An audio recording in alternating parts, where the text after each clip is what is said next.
Bentornati, nuovissimo aggiornamento con le previsioni meteo. Le temperature cominceranno a diminuire bruscamente nel corso dei prossimi giorni a partire dalla giornata di domenica, ma torneranno sopra la media dalla prossima settimana per la rimonta dell'anticiclone subtropicale. Intanto notiamo come la giornata di sabato saranno ancora alti i valori, l'umidità resterà ancora parecchio elevata, contenuto calotermico al nord, ma ancora con grande caldo soprattutto sulle regioni del nord-est e sull'Emilia Romagna, caldo intenso anche sul basso Adriatico, sulla Calabria e soprattutto sulla Sicilia, con valori ancora fino a 39 gradi in media. Le temperature sulla Liguria e la Sardegna, ma ancora con l'afa. Domenica l'ingresso della perturbazione provocherà un crollo termico al nord con valori sotto la media eccetto sull'Emilia Romagna. Rientrano in media le regioni centrali e la Campania, mentre il gran caldo resiste ancora al sud, ma comunque nel corso della serata di domenica caleranno anche qui le temperature, pur essendo ancora elevate. Notiamo come il nord-ovest rimane il settore più colpito dalle temperature sotto la media stagionale. Lunedì invece sarà la giornata più fresca in generale su tutta quanta l'Italia per l'ingresso dell'aria fresca nord-atlantica che coinvolgerà principalmente le regioni adriatiche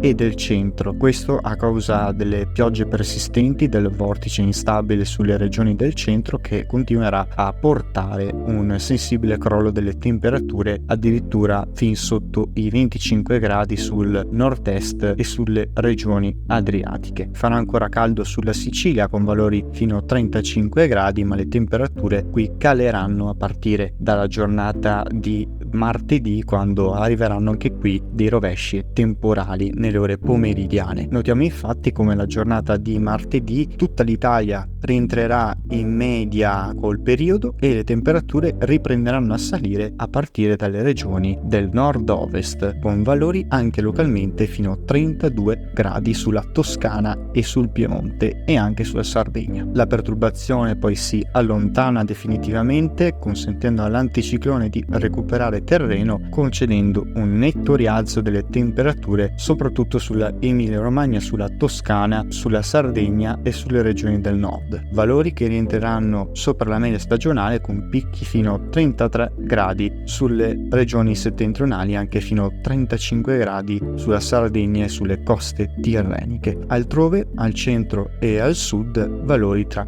i 31 e i 33 gradi. Ma attenzione, perché è confermato a partire dalla giornata di giovedì un netto rialzo delle temperature per l'anticiclone subtropicale in rimonta da sud-ovest, che provocherà quindi una nuova ondata di caldo. Non è finita, le correnti umide e instabili di matrice atlantica rimarranno ancora lontane dall'Italia per metter fine quindi all'intensa ondata di calore che si dirigerà nuovamente verso l'Italia per portare picchi oltre i 34-35 gradi al nord da giovedì in poi, e entro il weekend fino a 36-37 gradi un po' su tutta quanta l'Italia. Ne riparleremo. Intanto vi invito a seguire i prossimi aggiornamenti meteo.